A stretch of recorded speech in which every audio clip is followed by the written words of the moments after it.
My name is Matt Cornell. I'm a contemporary dancer and a composer, and I want to move you.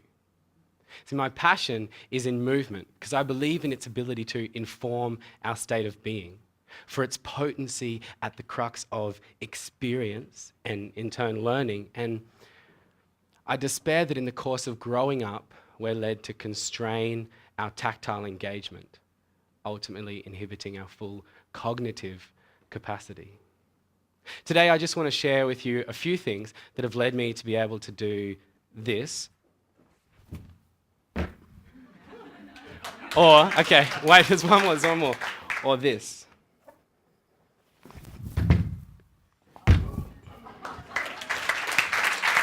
Okay.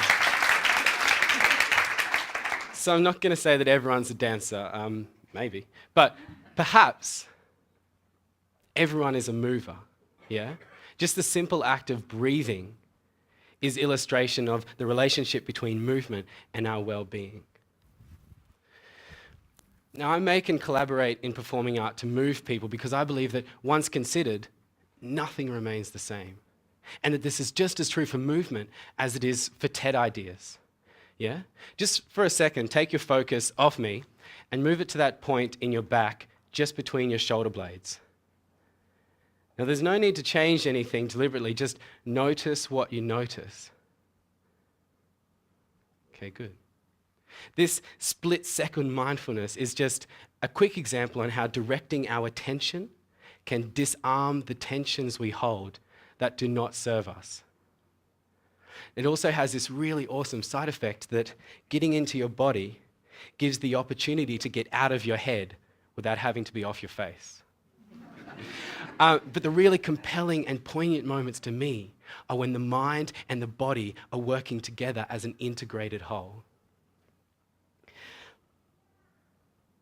For this next one, actually, I'll need everyone to stand up. Here we go. All right, now you may need to turn to the side. Don't worry, we're all going to be a little close. We're going to do a roll down. And now you start at the top of your spine. There's no judgment in this. Everyone's on their own journey. All right?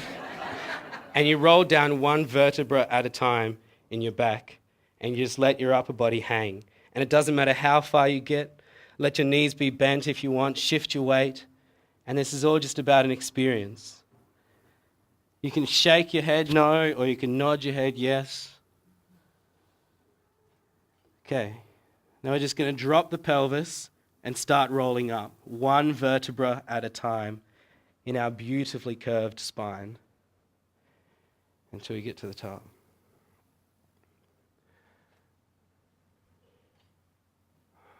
Nice. All right, we're just going to take this a step further. Take your ears, fold them forward. Now, from the most pointy tip, trace your fingers until they meet at the top of your head. Good. Press down on that central point and then lift away. And imagine your entire skeleton just hanging like a puppet on a string. Cool, huh? We do this every morning as dancers, but I'm still impressed at how changing my body image from a stacked structure to a hanging structure can drastically alter my movement or even my stillness. You can sit back down if you like. No human experience happens without movement, and movement informs our experience. I read this study, right? And it was published in the Journal of Experimental Social Psychology, and it was called "It Hurts When I Do This." And they found that the people that they assigned more dominant postures could comfortably handle more pain than the people that they assigned neutral or submissive postures. It's just a thought. Try this for me, okay? Smile as big as you can. Okay, bigger. Now smile with your eyes. Now smile with your rest of your body. Okay? And just notice how that small movement affects your experience of this moment. Good. Movement is a form of learning, and it is a form of joy. It's our essential state of being, and our physical capabilities are as adaptable as our minds. Now, as children, we know this. As we grow, we're taught postures, still positions to be in for certain circumstances. Now, for a long time, I did army cadets and I did ballroom dancing, and I had parents that told me to stand tall, shoulders back. But none of this stuck because as soon as I wasn't in that static position, I couldn't maintain my posture. So what I've learned since in my movement training is alignment. And these are dynamic and adaptable movement pathways that are usually expressed through kinetic ideas or images, rather than being forced on trying to conform to a visual aesthetic.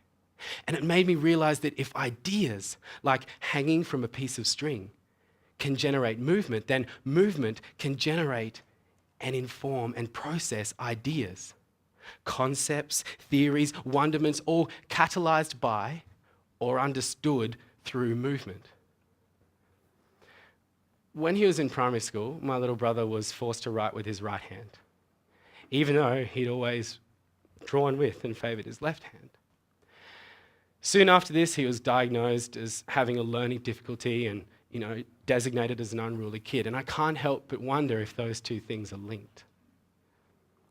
At the time, he underwent a program, I guess, and that aimed to make stronger neural pathways in the cerebellum, the movement center of the brain, through mindful movement tasks. And for me, observing the benefits, it made me realize that neglect or disregard of the physical self led to deactivation of the vast resources we otherwise have available for cognition. Moving helps you think. Perhaps moving and thinking are the same thing, from visual stimuli sparking nerve responses in your brain to oral creations vibrating your eardrums, or a club beat beating deep in the chest, to any form of physical activity from throwing a frisbee to sitting on the floor. It's our essential state of being. People think with their bodies all the time.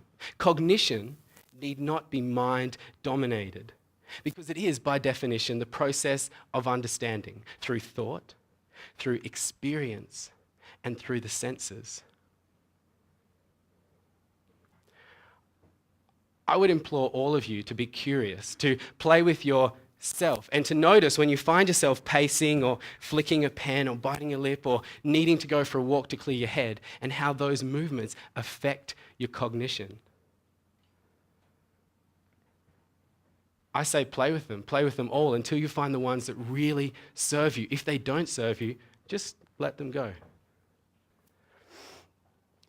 I'd like to address now the pseudo-hope that we've put in games like the Wii and the Kinect, and the work I'm currently doing where we're creating interactive experiences for music festival goers.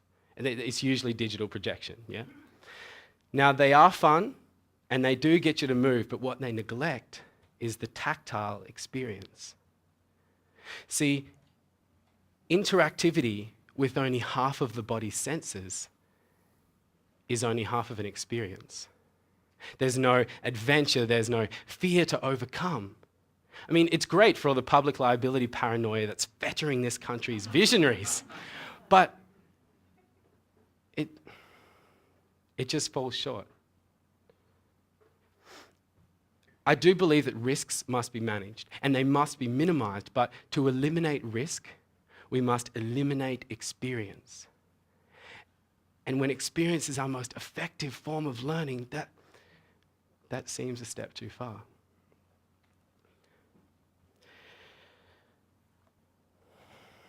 Another study that I read, it focused on the trend over the last decades to make playgrounds safer by removing all the monkey bars and the tall slides. And it was done by a professor of psychology called Ellen Sanseter at Queen Maud University in Norway. Now, what she found was that older children are discouraged from playgrounds because they've been designed with the safety of the very young in mind. And therefore, they'll play somewhere else, more dangerous, or they won't play at all.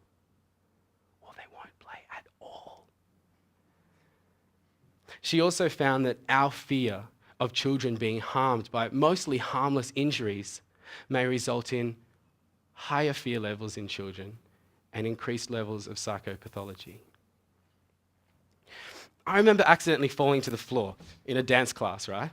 And being applauded because I just reached my limit and received the necessary sensory feedback to push past it.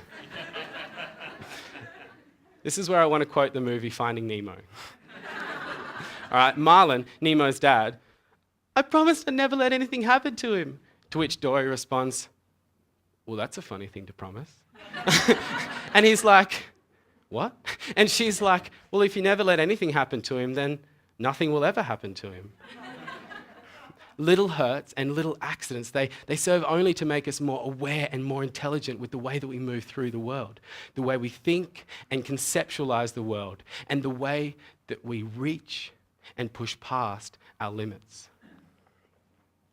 All right. World's shortest game of charades. All right, tell me what emotion this is. Louder? Good, all right. I think so too. Now tell me the difference between that physical state and this one.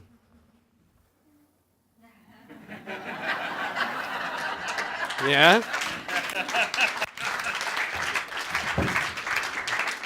So just as smiling will encourage our enjoyment of a situation, adopting any depressed position, even accidentally, really quickly takes us on that emotional path. And the really exciting thing here is that once we're aware of that, it just becomes a choice. To bring it back to the point, our movement inspires our thinking, inspires our movement, inspires our thinking, inspires our movement, inspires our thinking, inspires our movement, inspires our thinking, inspires our movement that informs our state of being. And to me, advocating uninhibited, connected movement, the most poignant part of that is the liberation that it brings to our state of being. If we can stay connected to the nimbleness of movement and mind that we had as children at play, then we can't help but be more aware, empathetic, and engaged people.